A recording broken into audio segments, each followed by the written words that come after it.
52, trying to win back the love of your life is not a walk in the park.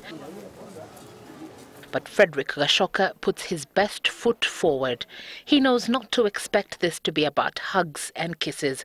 After all, it's just been a few days since he started talking to his wife, Jane Wambui, again after 21 years of separation. Alcohol had gotten the best of him, driven him away from his wife and 4 children. But 40 days of sobriety at the Murang'a County Alcohol and Drugs Rehabilitation Camp set up at the county's Ihura Stadium have provided Frederick Gashoka with a bit of clarity. He's ready to come back home. Watoto tuko naye wote, sijaoa hata yeye hajaolewa. Sasa naangalia naona huyu mama sitawa mwingine juu naona tu ananipenda. Hata nikikunywa nikilala ni kwa mtaro bado nafikiria mambo yangu. It's the story of love being brewed in Murang'a's pot. Nothing illicit about this type of brew, though, that is finally seeing a community breaking the habit.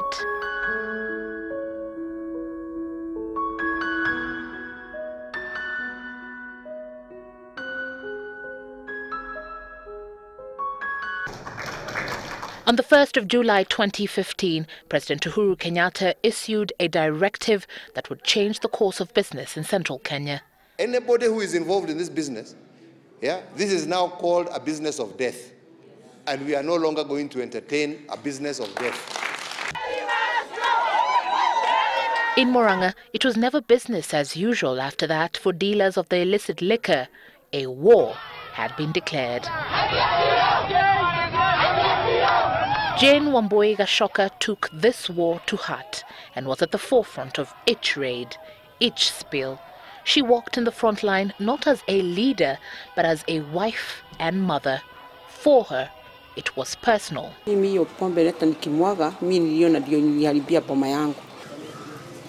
Wambui was reduced to living in a one-roomed house with her 4 children after her husband sold their land to quench his addiction. What was an occasional drink when they got married in 1994 evolved into a monster she could not tame. Nikavumilia tu ile mapatizo alikuwa anafanya na pombe. Sasa kunipiga, akanipomolea nyumba, akaniambia niende. Sasa mimi nilitoka hapa mwezi wa 8 1994 kutoka leo. But after 21 years, Jane is finally breaking free from behind the bars of her husband's addiction, giving her marriage a second shot. Mimi nilimsamehe. Na nikasema kwa sababu alikuwa anafanya hiyo mambo yote juu ya pombe na hiyo bagi alikuwa anafuruta, mimi siwezi kuchukua ati hiyo kitu kwa njia kubwa. Mimi nitamsamehe na mimi nataka turudiane ndio tutaanza kutengeneza boma yetu. Kilometers away, through the peaceful scenic waters and lush endless tea plantations of Murang'a's Kamo Kafi village, we are welcomed into a home that once knew of no peace. A home where the fruits of a guava tree ripened each season but remained intact because there was no one to eat them. For 8.5 years, this home stood alone, broken by addiction. Today, Faith Wakonyo cooks tea for us in what is the first of many signs that this house is now at home again. She and her 3 children had fled to her mother's home, she tells us, over a cup of tea.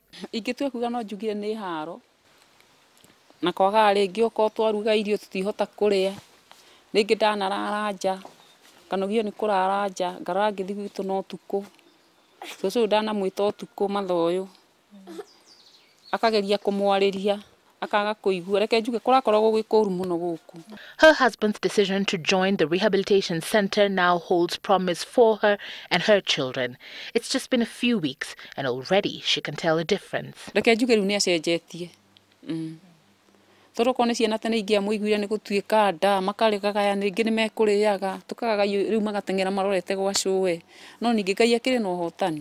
She asks to tug along when we tell her we are off to the camp to speak to her husband. For a woman who had decided to end her 6-year-old marriage more than 8 years ago, her husband's decision to finally quit the bottle has seen her change in attitude. And so, for the first time since her husband signed up here, she makes her maiden visit, anxious to see how her husband is getting along. And just like the many wives and mothers here today, she is hopeful that this turnaround will change the tides of their marriage for the better.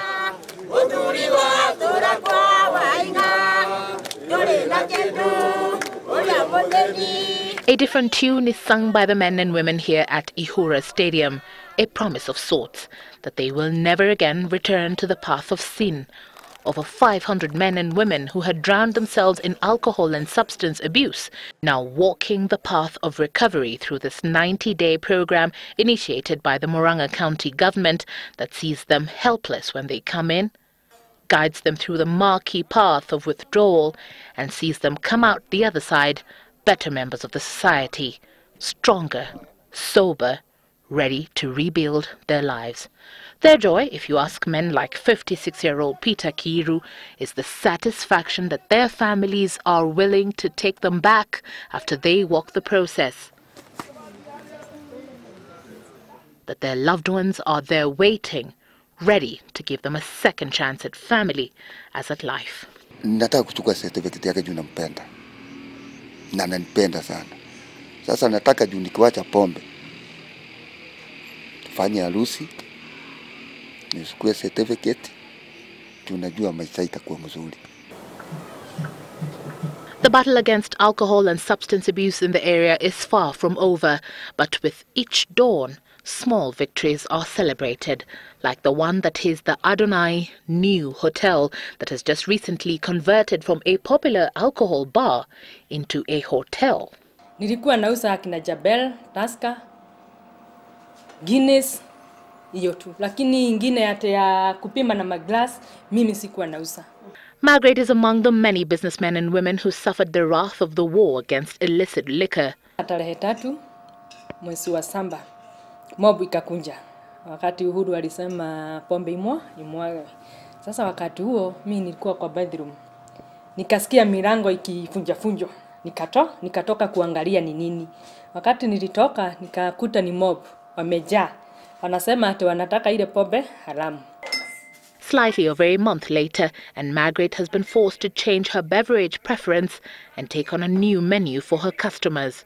And though money is not half as much as before, kwa siku naweza lalisha 10,000, lakini wakati huu ni 2,000, 3,000.